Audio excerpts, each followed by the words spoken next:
In the darkest corners of the internet, a story whispers. It crawls through forums, lurks on Reddit, and explodes on YouTube. The Russian sleep experiment. Even the name sends chills down your spine. A terrifying tale, more disturbing than any horror movie. This isn't just some forgotten legend, it's a viral sensation. Millions have heard the story. The line between fact and fiction blurs.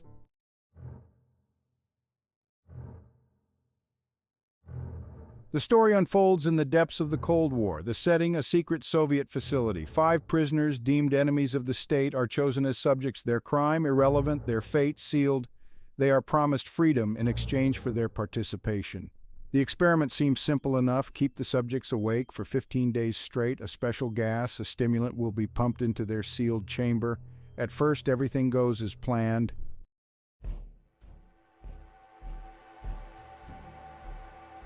The Russian sleep experiment isn't just a story, it's a warning, a terrifying glimpse into what we're capable of, both as individuals and as a society. It speaks to our fascination with the unknown, with the dark side of human nature. It's a story that has been told and retold, each time becoming more gruesome, more terrifying. Why are we so drawn to this story? Perhaps it's the slow, agonizing descent into madness. Whatever the reason, the Russian sleep experiment continues to fascinate and terrify us.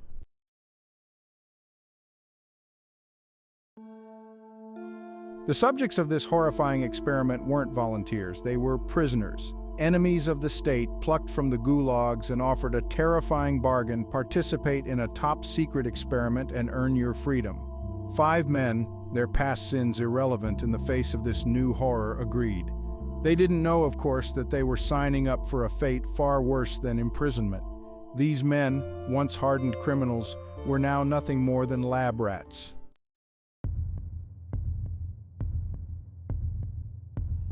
The chamber awaited them, a hermetically sealed room designed to be both a sanctuary and a prison. The walls, painted a sterile white, reflected the cold, clinical nature of the experiment. A thick, reinforced glass window, a cruel eye into their souls, dominated one side. Inside, the room was Spartan but functional. 5 cots, their thin mattresses offering little comfort, lined one wall. A microphone, dangling from the ceiling like an instrument of torture, captured their every word. The men, stripped of their identities and dressed in identical white jumpsuits, paced like caged animals.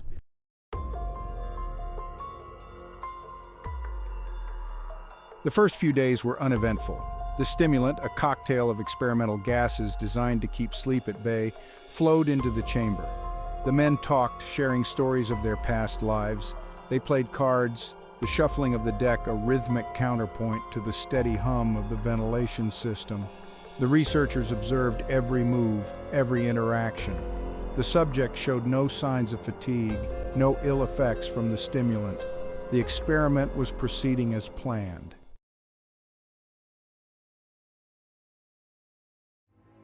Five days of artificial wakefulness.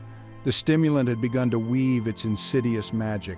The men, their initial camaraderie fading, grew withdrawn. The researchers watched with growing unease. The subjects, once boisterous, now moved with a languid lethargy. Whispers, barely audible, replaced the laughter and camaraderie of the early days.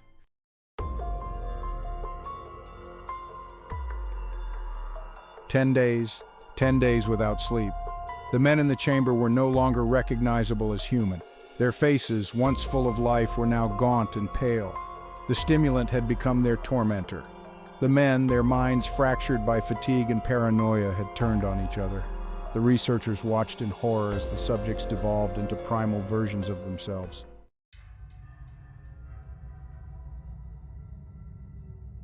13 days. The experiment had become a macabre spectacle. The researchers watched as the subjects engaged in acts of unspeakable horror. One subject began to meticulously tear strips of skin from his arm. Another repeatedly bashed his head against the reinforced glass. The researchers argued amongst themselves, some pleading to terminate the experiment. The lead researcher, determined, refused to yield.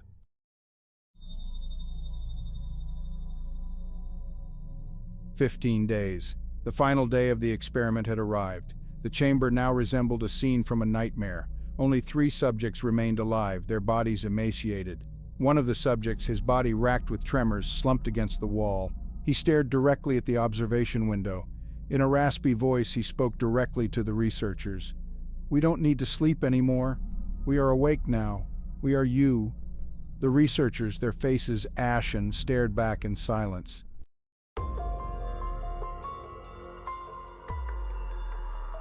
Day 16. The experiment was supposed to be over. 15 days of sleep deprivation. But the researchers couldn't bring themselves to end it. The subjects had become something else entirely. The gas now felt like it was fueling a terrifying transformation. Their whispers pierced through the silence of the observation booth. The researchers exchanged uneasy glances. What if the walls really did have ears?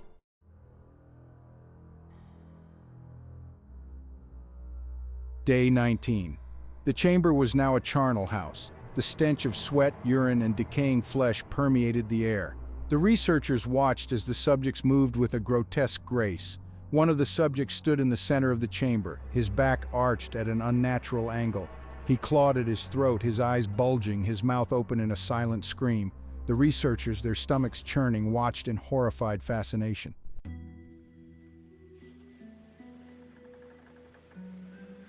Day 22. The line between observer and observed had blurred. The subjects had become something monstrous, something inhuman. One of the subjects had ripped off his own tongue. He pressed his face against the observation window, his silence more terrifying than any scream. The researchers recoiled from the window, their hearts pounding. They had opened a Pandora's box, and they were powerless to close it.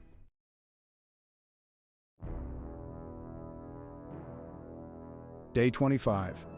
The chamber, once a place of sterile observation, was now a vision of hell on earth.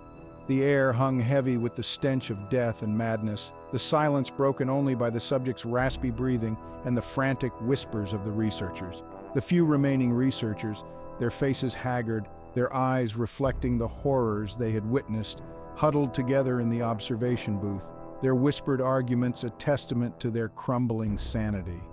The subjects, their bodies little more than animated corpses, moved with a horrifying fluidity, their eyes burning with an unholy light. They no longer spoke, no longer slept, no longer dreamed. They existed in a perpetual state of wakefulness, their minds consumed by a darkness that defied human comprehension. The lead researcher, his hair now streaked with gray, his face etched with the weight of his actions, stared into the chamber, his eyes filled with a mixture of horror and morbid fascination. He had pushed too far, delved too deep into the mysteries of the human mind. He had unleashed something monstrous, something that could never be contained, something that threatened to consume them all. He had stared into the abyss, and the abyss had stared back, and it had whispered his name.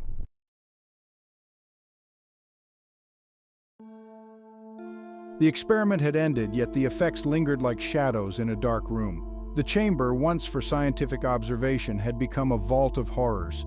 Researchers, marked by sleepless nights, faced ethical nightmares. The stench of decay and madness rushed out like a malevolent spirit. Inside, the surviving subjects were mere shells, their eyes hollow and unseeing. The medical team moved with urgent precision, faces set in grim determination. The walls, smeared with unidentified substances, told a tale of madness. Researchers pondered the profound implications of their actions. The haunting gaze of the subjects and the fear clinging to the walls were stark reminders of their dark path.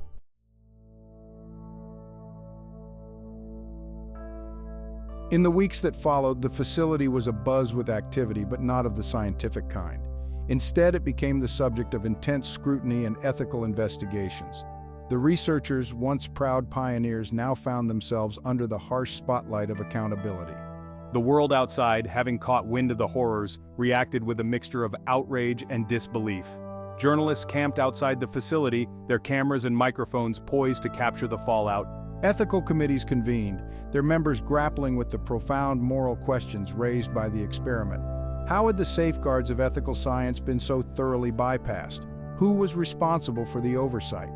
The researchers themselves were summoned, their careers hanging in the balance as they tried to justify their actions. Internally, the turmoil was just as intense.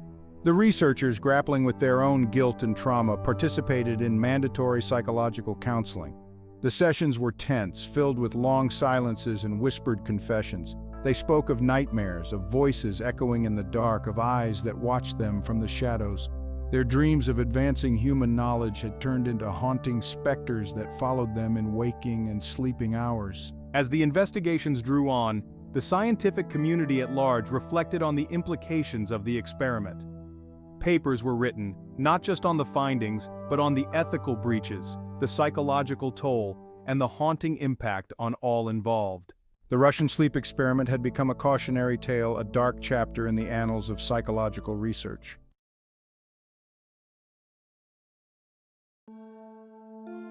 Years later, the Russian sleep experiment remains a topic of hushed tones and horrified fascination.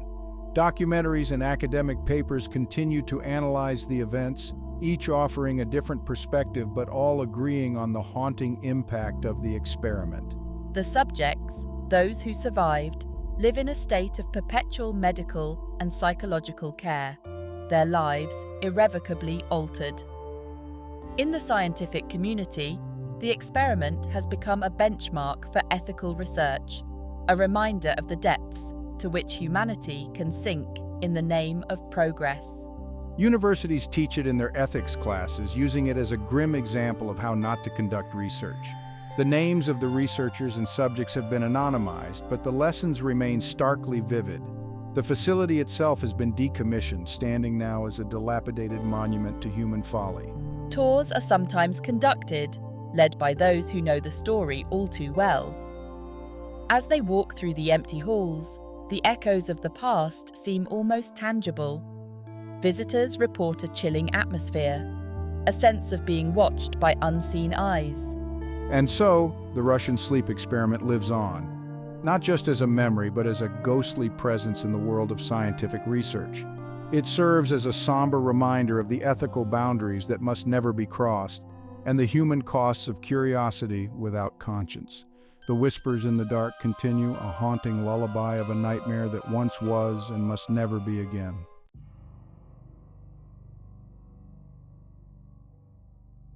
The Russian sleep experiment, a story woven with threads of horror and moral quandaries, continues to grip the public consciousness with an unyielding tenacity.